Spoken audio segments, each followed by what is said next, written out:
जम्मू आ गए, दिल्ली आ गए, अलग अलग जगह पे आ गए और अभी सरकार उनको करेगी फिर से हम मेरी बात समझ गए क्या? सबके साथ मर्डर हो जाता है क्या? सारी बहुएं जला के मार दी जाती? नमस्कार दोस्तों, मैं विजेंद्र सिंह परमार पाहुजा लॉ अकेडमी में आपका एक बार फिर से बहुत बहुत स्वागत करता हूं। और आज मैं आपके साथ एक आस्था का ऐसा विषय डिस्कस करने जा रहा हूं जो कि कहीं ना कहीं हमारे भारतीयों के लिए अहम रहता है और हर दशा में हम अपनी आस्था से किसी भी कंडीशन में खिलवाड़ नहीं होने देना चाहते हैं। लेकिन फिर भी ऐसी परिस्थितियां क्यों बनती हैं कि लोग अपने राजनीतिक फायदे के लिए हम भारतीयों की भावनाओं से खेलने में किंचित मात्र भी नहीं सोचते हैं। ऐसा ही एक मुद्दा आप सभी जानते हैं वर्तमान में चर्चा का विषय रहा है। मेरे पीछे आप एक फोटो भी देख पा रहे होंगे, तिरुपति बालाजी लड्डू कंट्रोवर्सी। लड्डू के नाम से ही हमारे मन में एक मिठास आ जाती है, हमारे मन में एक अच्छी वाइब्स आती हैं, अच्छी फीलिंग्स आती है। और हमारे जो भी भगवान हैं, अलग अलग धर्मों के जो भी उनके मान्य भगवान हैं, जिनको भी मानते हैं, सब में प्रसाद का एक बड़ा ही महत्व माना जाता है। प्रसाद के बारे में ये माना जाता है कि भगवान आपको एक आशीर्वाद दे रहा है। तब क्या इस प्रसाद के साथ भी खिलवाड़ हो सकता है या होना चाहिए? तो क्या अपने व्यापारिक फायदे के लिए, अधिकतम लाभ कमाने के लिए या सिर्फ राजनीतिक फायदों के लिए इनका उपयोग किया जाना किस हद तक ठीक है, वो भी भारत जैसे सांस्कृतिक और धार्मिक देश में? जी हाँ, ये मुद्दा शुरू होता है, सबसे पहले ये विवाद शुरू होता है तिरुपति बालाजी का जो टेम्पल है, बहुत ही विश्व प्रसिद्ध मंदिर है। यहाँ पे इसका जो प्रसाद इसमें लड्डू के तौर पर जो बांटा जाता है, इसका प्रसाद भी काफ़ी फेमस है, काफ़ी साइज में बड़ा यहाँ पे लड्डू मिलता है प्रसाद के तौर पर। अचानक से एक न्यूज़ आती है, उसमें हम देखते हैं कि आंध्र प्रदेश के मुख्यमंत्री श्री चंद्रबाबू नायडू एक प्रेस कॉन्फ्रेंस करते हैं। प्रेस कॉन्फ्रेंस का आधार होता है एक प्राइवेट लैब में हुई एक जांच।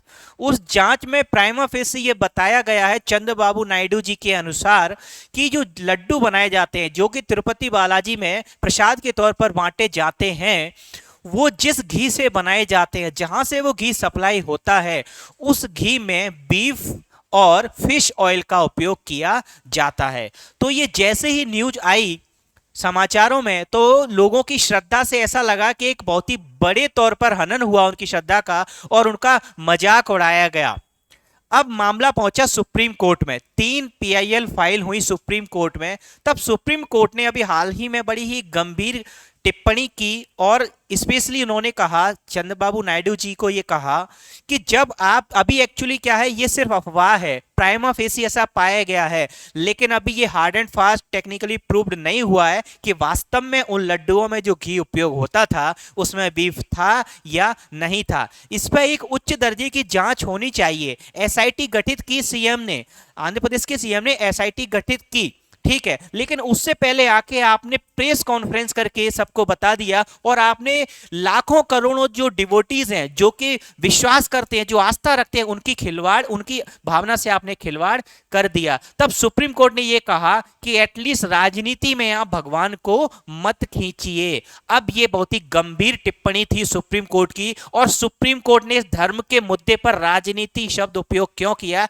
इसका कारण मैं आपको बताना चाहूंगा। जी हाँ, कारण यह था कि चंद्रबाबू नायडू की सरकार आने से पहले, जो सरकार पहले थी आंध्र प्रदेश में, वो जहां से भी ये घी सप्लाई होता था उसका कॉन्ट्रैक्ट उस सरकार के दौरान में हुआ था। तो जैसा कि हम सभी जानते हैं, सरकारें यही करती हैं, जब भी कोई नई सरकार आती है तब पुरानी सरकार की कमियां खामियां निकालने की कोशिश करती है। तब सुप्रीम कोर्ट ने कहा कि जब ये 100% अभी क्लियर नहीं है, प्राइमा फेसी की रिपोर्ट आई है, आपने खुद ने एक SIT गठित करी है, तब ऐसी दशा में क्या आपको प्रेस कॉन्फ्रेंस करना ठीक था, जब तक कि ये सुनिश्चित ना हो जाए कि वास्तव में उन लड्डुओं में, उस घी में बीफ या फिश ऑयल का उपयोग हुआ है।